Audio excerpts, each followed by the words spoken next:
ये चिच्चा कौन खड़ा रास्ते के बीच में?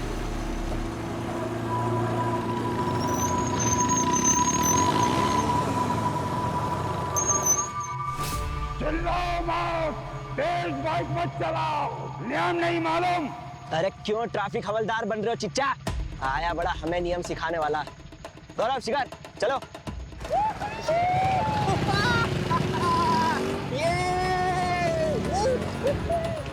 नियम हम नहीं, रक्षक बाबा सिखाते हैं, अनुमति नहीं देंगे, लौट जाओ।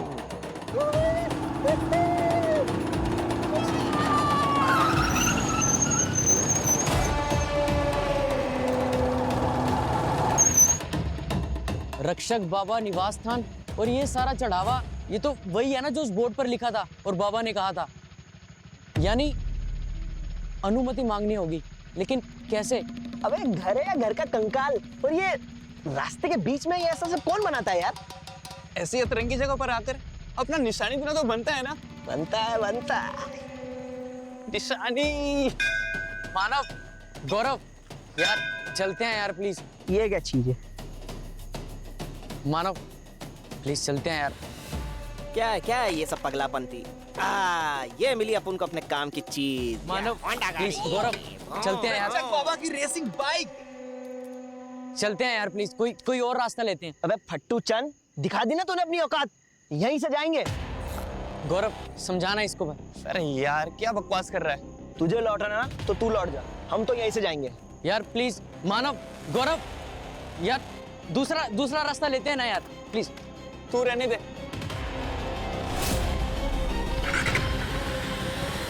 मानव, गौरव, यार प्लीज चलते हैं। मानव, गौरव,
मानव, गौरव,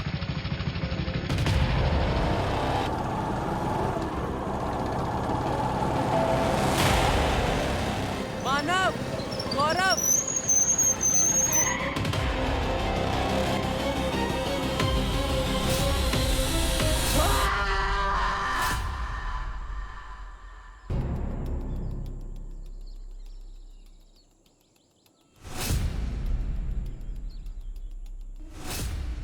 सर, इतनी बेरहमी से कौन मार सकता है? कोई ऐसा जो चेतावनी दे रहा है और साथ में उसकी नुमाइश भी कर रहा है। अरे बॉडी मिलेगी नहीं? नहीं सर, जंगल बहुत घना है। अरे तो क्या कर रहे हो, ढूंढो जल्दी। घना जंगल है तो क्या हुआ? बताइए सर। तुम भी ढूंढो।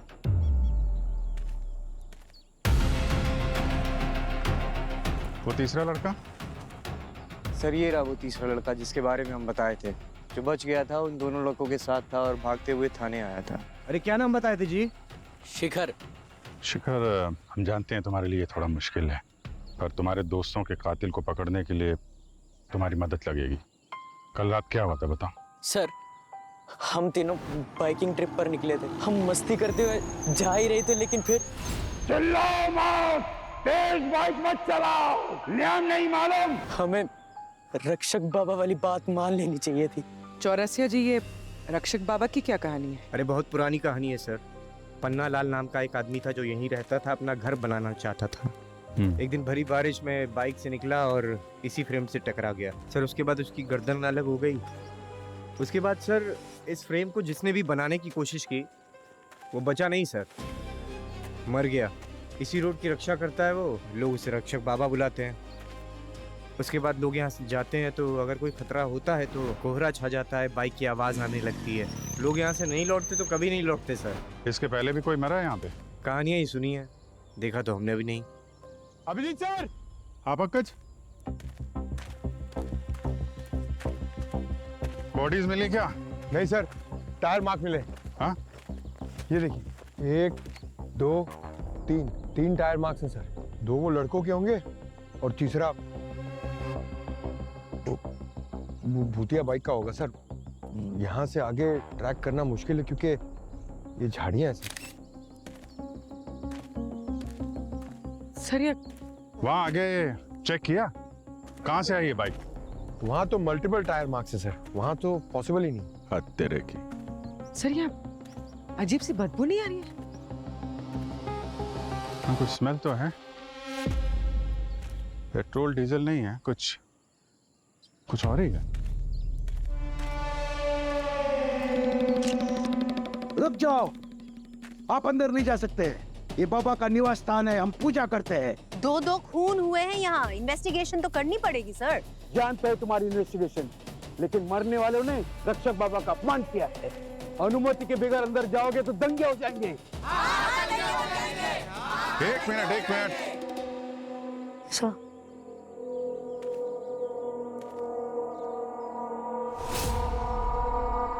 सर, सब बॉडीज तो क्या, यहाँ पर तो खून के छींटे तक नहीं मिले। लगता है ये सर धड़ से अलग यहाँ नहीं किया गया है, नहीं आसपास ज्यादा खून होता।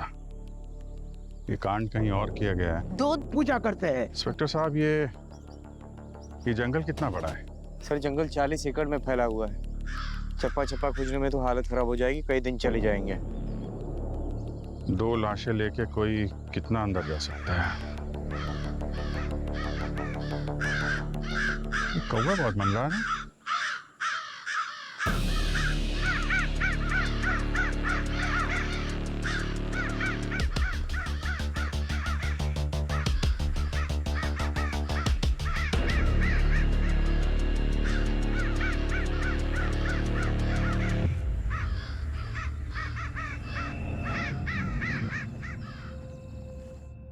बस एक यूनिफॉर्म की कमी है पंकज, वरना एकदम पक्का बैक बेंचर दिखते तुम। अरे सर, मैं तो आपके और अभिजीत सर के नक्शे कदम पर चल रहा हूँ। सही बात है, तुम जैसे स्टूडेंट्स हो ना तो स्कूल ही बंद हो जाए। हाँ सड़के, हाँ, उम्मीद है तेरी स्कूल बंद नहीं करनी पड़ेगी। मतलब नहीं मतलब कुछ जानने लायक मिला है तो ठीक है, वरना वरना नहीं, वरना की जरूरत ही नहीं पड़ेगी। तो फिर बता नहीं जल्दी यार, बताता हूँ। ये देखो बॉस, ये जो टायर के निशान हैं, इन पर वो बाइक चली जरूर है, लेकिन इनके मरने के बाद चली है। और एक बात, ये जो सर इनके धड़ से अलग हुआ है, ये भी इनकी मौत के बाद अलग किया गया है। मतलब ये सब दिखावा तमाशा है, कोई ये सब लोगों को डराने के लिए कर रहा है। पर सर इनकी मौत की वजह क्या है? मैं बताता हूँ।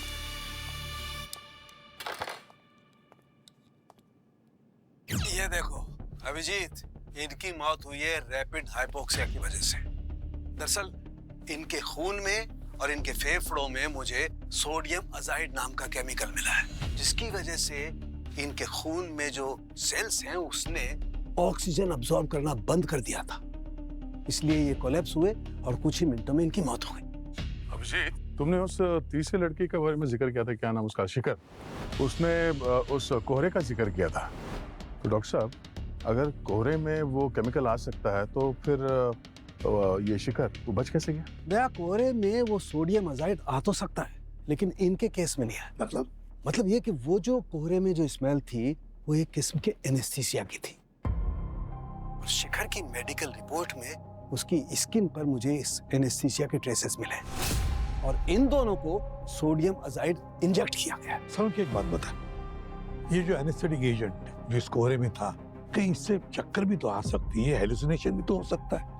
तो कोई ऐसा तो नहीं कि शिखर ने जो बिना राइडर के मोटरसाइकिल देखी उसके हेलुसिनेशन हो? बस हेलुसिनेशन हो सकता है, भ्रम हो सकता है, लेकिन ऐसी चीजों का जैसे कोई तेज रोशनी हो या किसी का किसी चीज का कोई शेप बदल जाए, लेकिन यार जो चीज है ही नहीं वो दिखाई देने लग जाए, दैट्स इम्पॉसिबल। मतलब बिना चालक के बाइक सच में? मैं नहीं कह रहा सर, ये तो बाहर लोग कह रहे थे ना। अब किसी पुरानी मान्यता के पीछे छिपके उसने दो खून कर दिए, वो छुपाना क्या चाहते हैं ये लोग? कहीं ये कोई निजी मामला तो नहीं है, रिवेंज? क्योंकि इन दोनों की मुंडियां उसने लटकाई है, जिसने भी ये खून किया है दोनों की मुंडियां उसने ऊपर लटकाई है, कि ये दिखाने के लिए कि देखो मैंने कैसा सूट लिया, कैसा रिवेंज लिया है मैंने। दया, काम करो, ये दोनों विक्टिम्स की पूरा इतिहास निकालो, देखे तो सही। और अभिजीत, इस रक्षक बाबा के पीछे लग जाओ, पता तो करो कि रक्षक बाबा आया कहां से, शुरू कब हुआ, और इस रक्षक बाबा की कहानी की वजह से किस किस को फायदा होने वाला है। सर ये कौन है?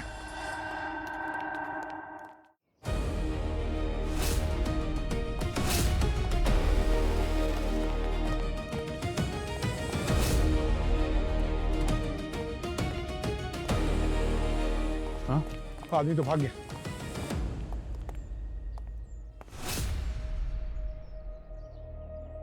ये निशान पहले तो नहीं था यहाँ पे,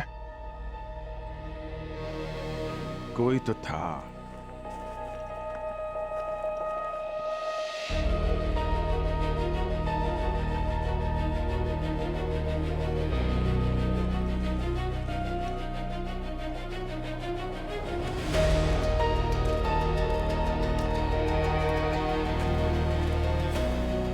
हर जगह ये निशान बना हुआ है क्या ये निशान?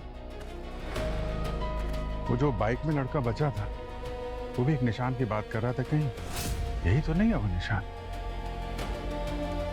भाई साहब जरा ये अरे भाई साहब, हेलो,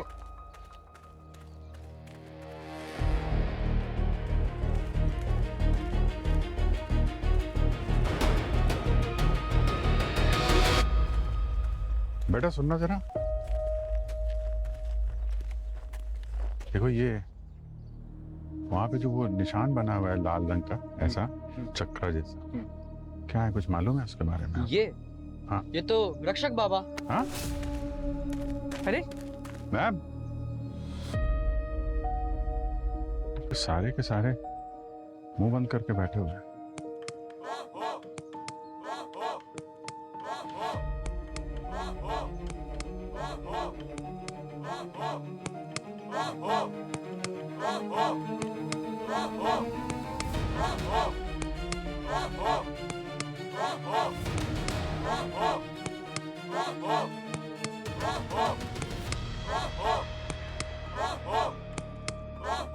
सर ये क्या है, कोई अंधश्रद्धा या डर? मास स्टेडिया कहते हैं इसे। एक विश्वास चाहे कितना भी अजीब क्यों ना हो, सबको अपने चपेट में ले लेता है। पता ये करना है क्या इन्हें विश्वास है कि रक्षक बाबा इन्हें बचाएंगे, या फिर किसी को डर है कि हम इसे एक्सपोज कर देंगे।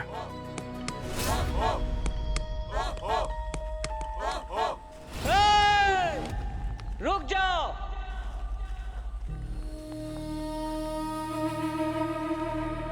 हिम्मत कैसे हुई तुम्हारी हमारे रक्षक बाबा का नाम लेने की और उन्हें ललकारने की? तुम बाहर वाले हमारे रीति रिवाज को नहीं समझते और न उनके सम्मान करते हो। तुम्हारे कारण हमारे गांव पे बहुत बड़ा प्रकोप आएगा। जाओ, चले जाओ यहाँ से। 2 लोगों का खून हो गया है, दोनों के सिर धड़ से अलग कर दिए गए। सम्मान और अपमान से ज्यादा जरूरी है खूनी को पकड़ना। अच्छा, तुम खूनी को पकड़ोगे, लेकिन कैसे पकड़ोगे? हमारे रक्षक बाबा के प्रकोप को भला आज तक कोई रोक पाया है? ना, कोई नहीं रोक पाया है। बहुत क्रोधित है हमारे रक्षक बाबा, इसीलिए यह विभत्स मृत्यु हुई है। और उनके प्रकोप को शांत करने के लिए हम सब ये शांति पाठ कर रहे हैं। और तुम्हें क्या लगता है कि अपने बंदूक से हम सबकी रक्षा कर लोगे? ना, कदापि नहीं। इसके पहले कि कोई भयंकर अनर्थ हो जाए, मैं विनती करता हूं तुम लोगों से, चले जाओ। सुना नहीं? जाओ, चल जाओ। सुना नहीं? जाओ यहाँ से। ओए, रुक जाओ सब लोग, रुक जाओ। देखिए साहब, हम लोगों को अपना काम करने दीजिए। मैं इन सब लोग की तरफ से आपसे माफी मांगता हूँ, विनती करता हूँ। बाहर वालों के लिए ये एक अंधश्रद्धा है, लेकिन हमारे लिए बाबा जी एक उम्मीद है, एक सहारा है। देखिए साहब, हम लोग ने बहुत कुछ देखा है, बहुत कुछ भुगता है। क्या देखा है? नहीं, मैं उस दिन की कोई बात करना नहीं चाहता। भैया, ये लोग हमारी मदद करने आए हैं। शांत, गहरी सांस लीजिए। 3 साल पहले टीवी वाले आए थे शहर से। उनको शूटिंग करना था, उनको सड़क पार करना ही नहीं था। गांव में पढ़े लिखे लोग नहीं थे, तो मैं उनके साथ चला गया। मगर जैसे ही उन्होंने कैमरा निकाला और चालू किया, खट से ताला खुल गया और वो घर हिलने लगा, जैसे भूकंप आ गया हो। और वो घर हिल रहा था और वो उन टीवी वालों को निकल गया। वो निकल गया उन टीवी वालों को। मैं डर गया और मैं बाबा जी का जाप करके भागने लगा और अचानक से मेरी मोटरसाइकिल मेरे ऊपर गिर गई और मेरा हाथ जल गया और फिर खून हो गया, सब खून। भैया, जब गांव लौटे तो पूरी तरह खून से लथपथ थे। कितने महीने तक तो आवाज नहीं निकली, मानसिक संतुलन हिल गया था और वो टीवी क्रू कहीं दिखाई नहीं दिया। कौन सा टीवी क्रू था ये? आपके पास नाम और डिटेल्स तो होंगी ना? कार्यालय में फोन आया था उनका, किसी ने तो फोन उठाया था। ललिताई जिंदा थी तब या माधव ने? नहीं, ललन जी आपने फोन उठाया था। नहीं, आप तो उस वक्त डिस्पेंसरी में थे। अच्छा, कभी बाबा जी ने किसी को सड़क पार करने की अनुमति दी है क्या? हाँ, दी थी। उमा काका को और माधव दूध वाले को, उसको तो हमेशा इजाजत दी थी। और मेरे बेटे राहुल को, जब वो दोस्तों के साथ यहाँ आया था। मगर वो सब 4-6 साल पहले की बात है। तब अनुमति ना मिलने पर लौटने वालों के साथ कुछ बुरा नहीं होता था, लेकिन फिर शायद बाबा जी नाराज हो गए और सबको सजा देने लगे। लेकिन भैया जी के हादसे के बाद सरपंच जी ने गांव वालों पर रोक लगा दी कि जो उस सड़क पर जाएगा उसे गांव से निकाल दिया जाएगा। मतलब 3-4 साल में किसी ने सड़क पार ही नहीं की? अच्छा, जिन लोगों को अनुमति दी थी वो लोग कहाँ हैं अभी? उमा काका का तो स्वर्गवास हो गया, माधव और ललिताई अब नहीं रहे। और आपका बेटा वो राहुल? वो तो दिल्ली में नौकरी करता है। ओके, उसका नंबर मिल सकता है? राहुल, गांव में जो हुआ वो तो आपने सुना ही होगा। हाँ, बहुत ही शॉकिंग था। बट सर, ये मान्यता तो बरसों से चली आ रही है, पर ऐसा पहले कभी कुछ नहीं हुआ। आपके पिताजी के मुताबिक आप उन कुछ चंद लोगों में से हैं जिन्हें वो बाबा जी का स्थान पार करने की अनुमति है? हाँ सर, मैं शहर के कुछ दोस्तों को गांव लेकर गया। हम वहाँ गए, गुरुजी ने पूजा की, चढ़ावा भी चढ़ाया। उसके बाद हम बाइक लेकर निकल गए। गुरुजी ने 1-2 जगह रुकने को भी कहा, मगर शायद ये धुंध और बाइक वाली कहानियां ही है। नहीं, मैं ये पूछ रहा हूँ कि जहाँ ज्यादातर लोगों को मनाही है, आपको अनुमति मिली क्यों? सर, सच कहूँ तो शायद इसलिए कि मैं एक सरपंच का बेटा हूँ। मैं सर एक इंजीनियर हूँ, प्रोफेसर हूँ। इन सब बातों में रत्ती भर विश्वास नहीं रखता। मेरी जिद करने के बाद गुरुजी ने एक पूजा की, मंत्र पढ़े और उसके बाद दिखावा किया कि बाबा जी ने आपको अनुमति दे दी है। तो फिर ये लल्लन की मानसिक संतुलन खोने वाली स्टोरी के बारे में क्या कहना है आपका? सर, वो सब मेरे गांव छोड़ने के बाद हुआ। वैसे लल्लन को दौरे तो पहले भी पड़ते थे। गुरुजी हर महीने 3-4 पूजा करते थे उसके लिए। और सर, गुरुजी खुद 4-5 साल में कितनी तरक्की कर गए। ठीक है राहुल, जरूरत पड़ी तो दोबारा कांटेक्ट करेंगे। Thank you.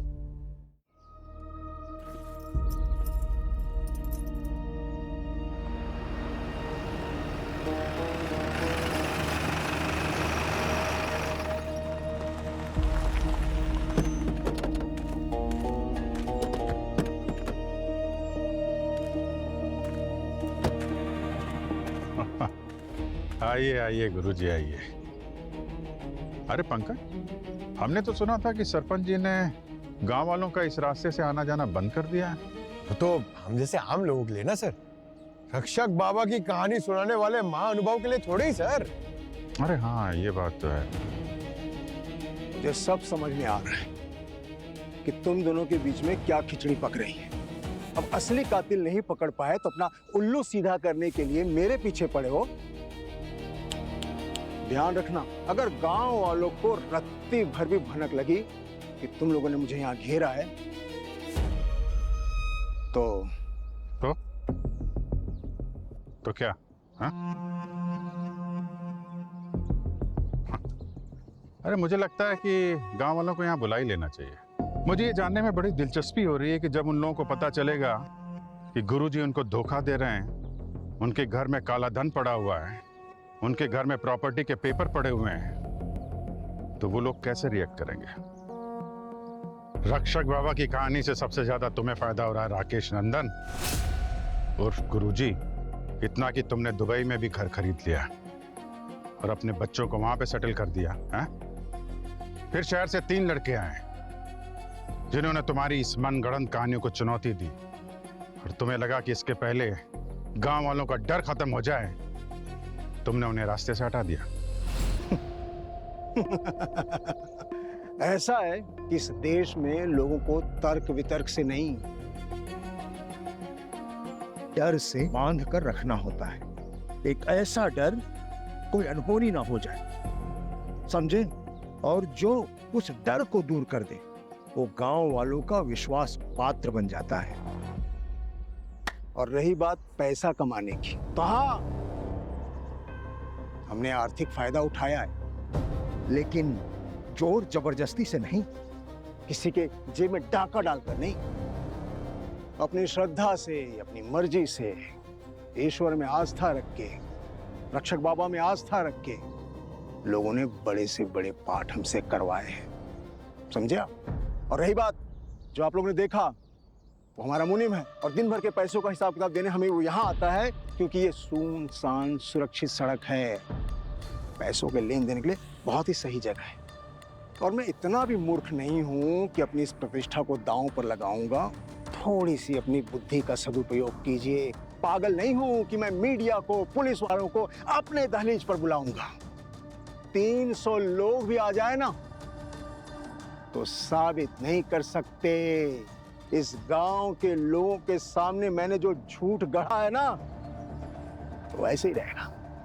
अगर तुम लोगों के पास मेरे खिलाफ कोई सबूत नहीं है तो प्रेम से बोलो, जय रक्षक बाबा, और हमारा रास्ता छोड़ो।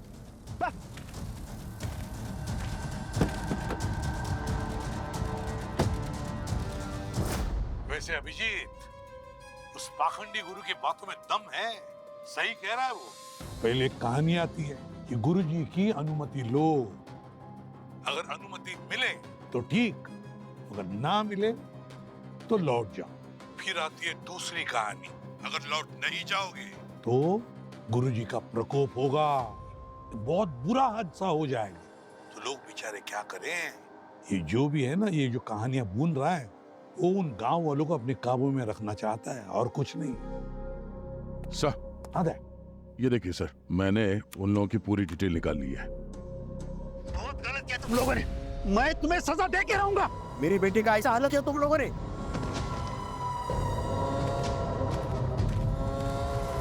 विक्टिम मानव, गौरव और जो बच गया शिखर, सर ये तीनों कानपुर के कॉलेज में एक साथ पढ़ते थे। सर 2 साल पहले इन दोनों ने मिलके एक कॉलेज के स्टूडेंट को इतना बुली किया कि उसे हॉस्पिटल में एडमिट करना पड़ा सर। इन तीनों को जेल होने वाली थी, मगर शिखर के पापा कोई बहुत बड़े बिल्डर है सर, मिस्टर डांगड़ा, उन्होंने अपना इन्फ्लुएंस लगा के इन तीनों को जेल जाने से बचा लिया। पर जिस लड़के को बुली किया है उसके फादर जयप्रकाश, जाहिर सी बात है कि बहुत गुस्सा थे वो। वहाँ पे तो उन्होंने बहुत धमकी भी दी थी, लेकिन बाद में इन तीनों के ऊपर 2 बार हमला भी किया सर। केस दर्ज हुआ है पर कोई सबूत नहीं मिला। ऐसा भी तो हो सकता है कि एक बाप जिसका बेटा मरते मरते बच गया और जिसे लगता है कि सिस्टम ने उसे इंसाफ नहीं दिया, वो एक पुरानी कहानी का सहारा लेता है और उन 3 बच्चों को जिन्होंने उसके बेटे को बुली किया है, उन 3 बच्चों में से 2 को मार डालता है, मगर तीसरे की जान बख्श देता है। तीसरा जो है शिखर, उसे नहीं मारता वो। अभिजीत, कानपुर जाकर इस जयप्रकाश और उसकी फैमिली से मिलो, अच्छी तरह से चेक करो उनका बैकग्राउंड। और तो और उस सड़क पर भी जाओ, उस सड़क पर जहां पर कोहरा फैला हुआ था, वहां पर जाकर देखो, पता लगाओ कि वहां उस सड़क पर जाने से लोग घबराते क्यों हैं, क्यों डरते उस सड़क पर जाने से, और लोगों के ना जाने से किसका फायदा होने वाला है।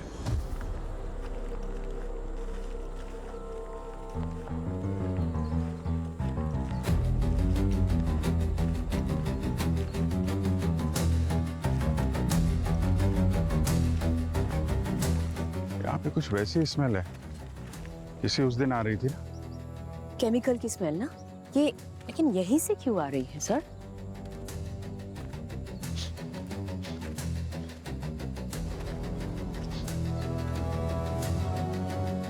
यहीं पे है कुछ।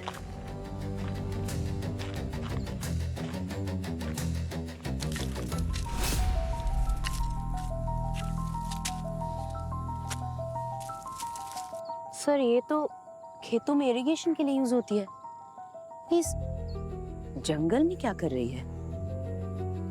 जंग लगी हुई है, लेकिन ये जंग की स्मेल नहीं है, कुछ और ही है। ए, कौन है तुम लोग?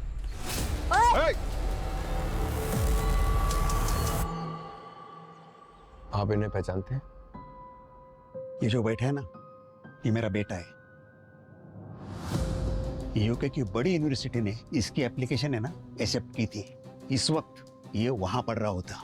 जयप्रकाश जी, हम जानते हैं इसकी ये हालत उन तीनों की वजह से हुई है, मानव, गौरव और शिखर। हम समझ सकते हैं आपकी तकलीफ। नहीं, आप नहीं समझ सकते। मैं अच्छी तरह जानता हूँ आप यहाँ क्यों आए हो। मानव और गौरव का खून हो चुका है, ये बात मैंने न्यूज में देखी है। और सच को ना, इस बात को मुझे बिल्कुल बुरा नहीं लगा। भले आपका सिस्टम उन्हें सजा ना दे, लेकिन अपने कर्मों का फल उसे भुगतना ही पड़ता है। नवंबर 21 की रात को आप कहाँ थे? मैं अपने घर पे था, मेरे बेटे के साथ। यहाँ मेरे बेटे का बुरा हाल हुआ है और आप मुझसे उल्टा सवाल कर रहे हो। सॉरी। जिस दिन ये तीनों जेल से छूटे ना, वो शिखर की बाप की वजह से मुझे इतना गुस्सा आया था ना, मुझे ऐसा लगा कि अपने हाथों से उन्हें मार दूं, खासकर वो मानव और गौरव को, क्योंकि शायद शिखर तो बस मोरी संगन में लग चुका होगा। लेकिन एक बार मैंने उन पर अटैक करने की कोशिश की थी। फिर मेरे बेटे ने मुझे समझाया कि हम में और उनमें फर्क क्या रहेगा। फिर मेरी हिम्मत नहीं हुई। आपको सबूत चाहिए ना, तो ये सीसीटीवी कैमरे चेक करो। मैंने सेफ्टी के लगाए अपने बेटे के लिए, और चाहे तो आप मेरे से भी बात कर सकते हो। उस रात मैं अपने घर पे ही था। सर, निवास स्थान के पास से वो केमिकल वाली स्मेल दोबारा मिली सर। हम लोग काफी देर तक हाथ से मिट्टी हटाते रहे, तो फिर ये एक सड़ी हुई पाइप मिली सर। अगर ये पाइप सड़ा हुआ है, पुराना है, तो उसमें केमिकल की बदबू नहीं आ सकती। जरूर ये कोहरा जो है ना, वो उस सड़क पर उस पाइप में से ही छोड़ा जा रहा था। वो पाइप का इनलेट कहाँ से था, पता लगा? सर, ज्यादा खोदने के लिए फावड़े का इस्तेमाल करना पड़ता। मामला सेंसिटिव है सर, आस्था का मामला है, तो बिना किसी ठोस सबूत के ताले को छूना या निवास स्थल के अंदर जाना थोड़ा बवाल मच जाएगा सर। सर, इसके अलावा हमने सारी सड़क छान मारी। 1.5 किलोमीटर का रास्ता है, दूर दूर तक कोई झोपड़ा तक नहीं, और दूसरी तरफ हाईवे है। सर, हमें लगा कुछ लोग हमारा पीछा कर रहे हैं, तो हमने उनको पकड़ा। सर और कितना मारेंगे, पूरी बात तो सुन लीजिए। बताओ। सर हम लोग सरकारी कर्मचारी हैं, हम अपना काम करने आए थे। डर लग रहा था कहीं बाबा जी का प्रकोप हम पे ना बरस जाए। जब हमने आप दोनों को देखा तो हमने सोचा कि पहले आप दोनों जाएं, अगर आप लोग को कुछ नहीं होगा तो हमें भी कुछ नहीं होगा, इसलिए हम आपके पीछे पीछे आ रहे थे सर। और सरकार का कौन सा काम है जो तुम लोग करने यहाँ पर आए थे? सर, वो ये रास्ता बंद करना था। साहब ने बोला कि यहाँ बाईपास बनाने का टेंडर आखिरकार पास हो गया है। अच्छा ही हुआ ना साहब, सालों पुरानी सड़क की पनौती से छुटकारा तो मिलेगा। हरीश, सड़क की बात मत कर बाबा जी। सरकारी लोग हैं इसलिए छोड़ रहे हैं। नाम पता लिखाइए और निकलिए यहाँ से। अभिजीत, पता लगाओ ये बाईपास वाला रोड बना कौन रहा है। और फिर दूसरी बात, अगर ये खून जयप्रकाश ने नहीं किया तो ये बात निजी नहीं रहती। ये बात घूम फिर कर जाती है उस सड़क पर, कोहरे वाले सड़क पर। अभिजीत, पता लगाओ ये कोहरे वाली सड़क बंद होने से किस किस का फायदा होने वाला है, किसका फायदा होने वाला है पता लगाओ। और ये सवाल उस रक्षक बाबा से पूछो। अपने स्टाइल में अनुमति लो रक्षक बाबा की।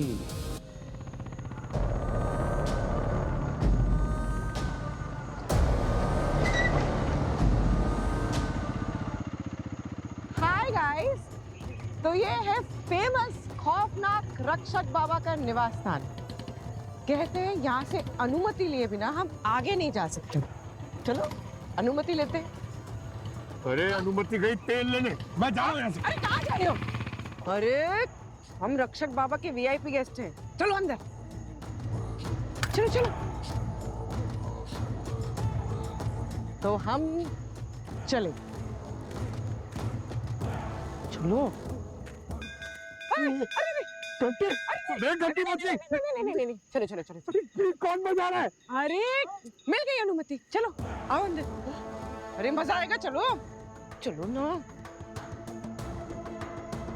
ये देखिए, ये है निवास स्थान और ये है हम। ये लगता है छोटी छोटी बाइक्स को भी बाबा ने अनुमति दे दी। हाँ तो मिल गई ना अनुमति, चलो रास्ता क्रॉस करते हैं। Let's go. सो बाबा, don't forget to like, share and subscribe. Let's go, चलो।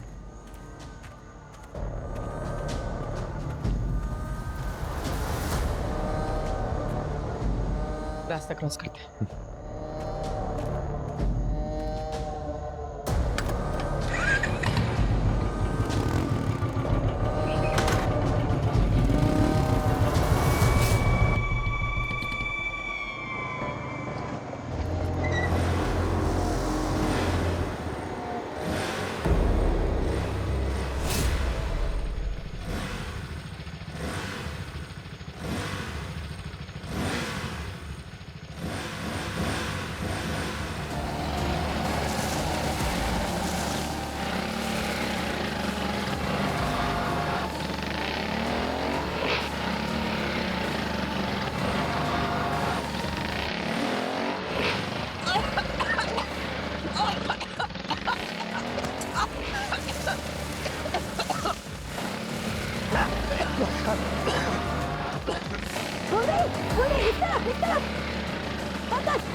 तो ये है वो बिना राइडर वाली बाइक।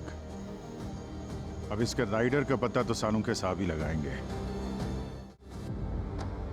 अरे क्या सालू के साहब, रक्षक बाबा की बाइक साक्षात आपको दर्शन दे रही है और आप चिल कर रहे हैं। बाइक ही है ना, रक्षक बाबा तो नहीं है ना। और तुमने कहा यार मुझे बाइक के चक्कर में फंसा दिया। अरे भाई, मैं कंकालों से मुर्दों से बात करता हूँ, ये बाइक से नहीं। इसके लिए मैंने ये mister Raghav, mechanical robotic engineer, इनको बुला लिया है। ये बताएंगे। बताओ भाई राघव साहब। सर ये सेल्फ बैलेंसिंग बाइक है। इसके व्हील हर्ब में सर्वोमीटर्स लगे हैं और गैरो सेंसर्स भी। ये मॉडिफाइड ECU पर चलती है। और इसका रिमोट सिग्नल लगभग 5 किलोमीटर तक जा सकता है। ये सिंबल, ये रोबोटिक की पुरानी तरकीब है। इसे इलेक्ट्रोल्यूमिनाइट कोटिंग से बनाया है जो हेडलाइट से सर्किट में जुड़ा है। जैसे ही इसके अंदर से करंट पास होता है ये ग्लो करता है। इन शॉर्ट, एडवांस रोबोटिक्स के मदद से ये बाइक बिना राइडर के चलती है और इसीलिए लोगों को लगता है कि ये भूतिया बाइक है। लेकिन प्रोफेसर साहब ये बताइए कि ये बाइक ठीक उसी वक्त कैसे आती है जब कोई और बाइक वो घर से 10 मीटर आगे चला जाता है? Good question. इसके रिम के अंदर ना सेंसर जुड़े हुए हैं। क्रिमिनल ने सड़क के नीचे प्रेशर सेंसर्स लगाए होंगे। जैसे ही उसके ऊपर से गुजरती होगी सिग्नल जाता होगा और बाइक एक्टिवेट हो जाती होगी। मतलब ये सिग्नल मिलते ही कोहरे वाला खेल शुरू हो जाता है जो घर की पाइप से निकलता है और 3-4 मिनट में बाइक दिखना शुरू हो जाती है। मतलब इस कोहरे के ड्रामे के बीच में बाइक को वहां पहुंचने का मौका मिल जाता है। ये हुई ना बात, मिल गया ना सबूत अब हमें। बस अभिजीत, घुस जाओ बिन दिक्कत उस घर के अंदर और ढूंढो उस फॉग मशीन को और पता लगाओ वो बिन राइडर के मोटर बाइक का राइडर कौन है। कौन है राइडर? एक मिनट, तुमने किसी इंजीनियर का जिक्र किया था ना, सरपंच का बेटा? मैं सर एक इंजीनियर हूँ, प्रोफेसर हूँ। इन सब बातों में रत्ती भर विश्वास नहीं रखता। इस राहुल को मिलना पड़ेगा। लेकिन सर, राहुल ये सब क्यों करेगा? और अगर वो दिल्ली में है तो वहाँ गांव में ये सब काम कौन संभाल रहा है? और सर वो बाईपास रोड और टेंडर का क्या?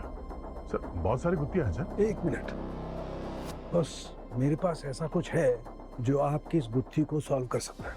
एक मिनट, ये देखो, ये जिप्सम रेजिड्यू बॉस, ये मुझे इस बाइक के टायरों पे लगा हुआ मिला है। ओह, एंड यू नो, जिप्सम तो ऐसी जगह पर ही मिलता है जहां पर कंस्ट्रक्शन चल रहा हो, दीवारें चुनने के काम में आता है।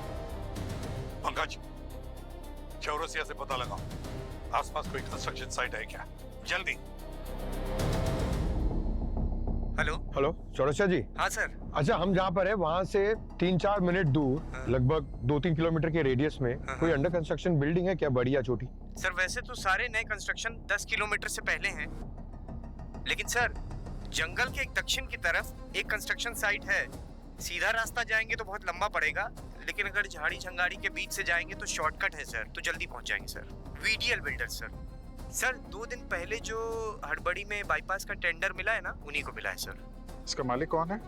सर ढांगड़ा नाम है, कानपुर का बिल्डर है सर। अच्छा ठीक है, thank you. Dangra sir? डांगड़ा।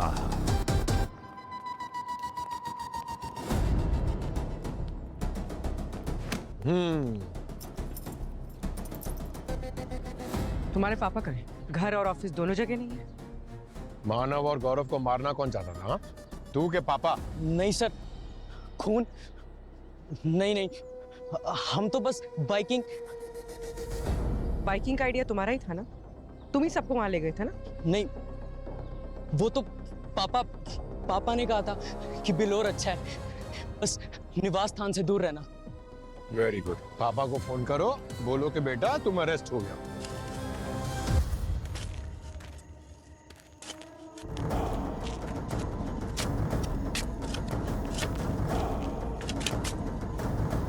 Madam, यहाँ कुछ मिला है?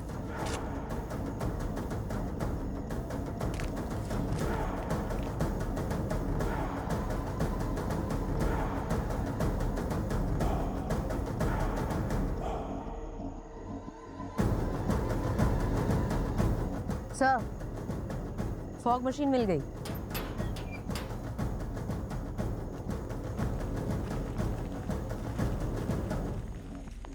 देखो उधर, पूरी एरिया को अच्छी तरीके से छान मारो। सर मैं इधर दिखता हूँ। या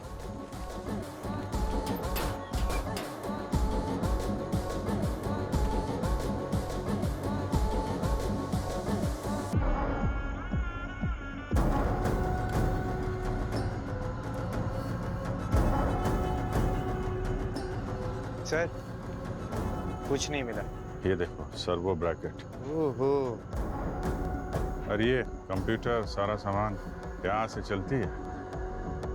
रक्षक बाबा की बाइक।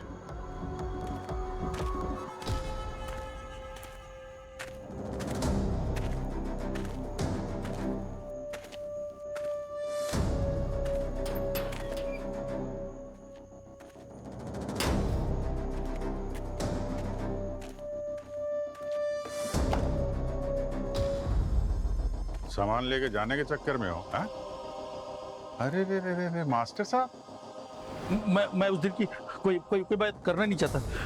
क्या लल्लन जी, स्कूल चलाने के साथ साथ बाइक भी चला लेते हो बाबा जी की? हाँ? मैं तो सिर्फ मदद कर रहा था साहब। बहुत पैसा दे रहे थे वो लोग, साहब लोग। कौन है साहब लोग जो पैसे देते हैं?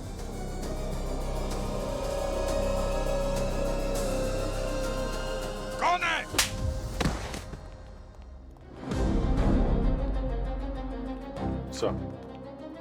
आइए आइए, सरपंच जी के होनहार रोबोटिक जीनियस बेटे राहुल जी पधारिए। आपके पार्टनर धांगड़ा जी आपका इंतजार कर रहे हैं। चलिए मैं बता देता हूँ क्या हुआ। कांगड़ा जी को अपनी कंपनी के लिए बाईपास रोड की सख्त जरूरत थी, क्योंकि उससे इनकी कंपनी के दाम बढ़ जाते हैं। लेकिन सरकार से बाईपास अप्रूव कराने के लिए उस सड़क का बंद होना जरूरी है। इसलिए इन्होंने रक्षक बाबा की पुरानी कहानी को जिंदा किया और लोगों को यकीन दिलाने के लिए राहुल की मदद से कोहरे और बाइक का ड्रामा किया। प्लान तो काफी स्मार्ट था। और इतनी बेरहमी, उन बेचारे लड़कों को जान से मारने की क्या जरूरत थी? सिर्फ इसलिए कि सरकार दबाव में आए और रास्ता बंद कर दे और तुम्हारे बाईपास के लिए काम शुरू करने का परमिशन दे दे। हाँ? कितने करोड़ कमाए तुम लोगों ने उन 2 खून से? पापा, आपने मानव और गौरव का कितने पैसे चाहिए आपको? बोलो ना पापा, कितने पैसे चाहिए? आपने मेरे दोस्त को मार डाला। वो तुम्हारे दोस्त नहीं थे बेवकूफ, कब समझोगे तुम? और मैंने जो कुछ भी किया है वो पैसों के लिए नहीं किया, तुम्हारे लिए किया है, सिर्फ तुम्हारे लिए। हाँ, हमने भूतिया बाइक से लोगों को डराया सर, और कितने लोगों ने तो वो रास्ता इस्तेमाल करना भी बंद कर दिया था सर। लेकिन कुछ लोग ऐसे भी थे जो अपनी किस्मत आजमाने रोज आ जाते थे कि आज हमें अनुमति मिलेगी या नहीं मिलेगी, जैसे कोई खेल तमाशा चल रहा हो। फिर हमने लल्लन को पैसे दिए। पहले हुए एक हादसे में लल्लन का हाथ जल गया था सर, और फिर हमने उसी हाथ को टूल की तरह इस्तेमाल किया सर। टीवी क्रू वाली न्यूज़ भी फैला दी सर, और फिर सरपंच ने गांव वालों को वहां आने से रोक दिया सर। हमने किसी का कुछ नहीं बिगाड़ा सर, कोई नुकसान नहीं किया सर। और रही बात टेंडर की सर, वो तो हमें आज नहीं तो कल मिलना ही था सर। लेकिन वो दोनों लड़के, वो लड़के नहीं राक्षस थे सर, और अगर मैं उनकी जान नहीं लेता ना तो वो मेरे बेटे की जान ले लेते किसी दिन। मेरा शिखर दूसरे लड़कों की तरह नहीं है सर। वो लोग रोज इसका मजाक उड़ाते थे, नाजुक कली, नामर्द, और भी पता नहीं क्या क्या कह के बुलाते थे सर। मुझे तो लगा था कि उन लोगों के साथ रहेगा, घूमेगा फिरेगा तो शायद उनकी तरह कुछ शख्स बन जाए। लेकिन ये मेरी सबसे बड़ी भूल थी, उसकी वजह से इसे जेल तक जाना पड़ा सर। मुझे पता था सर कि मेरा बेटा एक दिन भी जेल में नहीं टिक पाएगा, इसीलिए मैंने पैसे खिलाकर तीनों को जेल से छुड़वाया। लेकिन जेल से निकलने के बाद उन दोनों की हिम्मत और बढ़ गई सर, और उन्होंने मेरे बेटे को इतना परेशान किया कि वो कुछ महीने पहले डिप्रेशन में चला गया। फिर मैंने तय कर लिया कि मुझे अपने बच्चे के लिए उन दोनों को खत्म करना ही होगा सर। मैंने अपनी ही कहानी का इस्तेमाल किया सर, इसको बाइक चिप का आइडिया दिया, और लल्लन जो खुद पहले एक कंपाउंडर रह चुका है सर, इससे मैंने वो इंजेक्शंस मंगवाए जिससे उनकी मौत हो सके। मेरे लिए तो सब कुछ वहीं खत्म हो चुका था सर। लेकिन राहुल ने मुझसे कहा सर कि क्यों ना एक तीर से 2 निशाने लगाए जाए, और उन दोनों का सर भी धड़ से अलग राहुल नहीं किया था सर, ताकि गांव वालों को लगे कि रक्षक बाबा का श्राप लगा है और वो लोग हल्ला मचाएं और हमारा टेंडर जल्दी से पास हो जाए सर। अमीर बनने की इतनी जल्दी, लाशों पे भी रहम नहीं किया तुमने।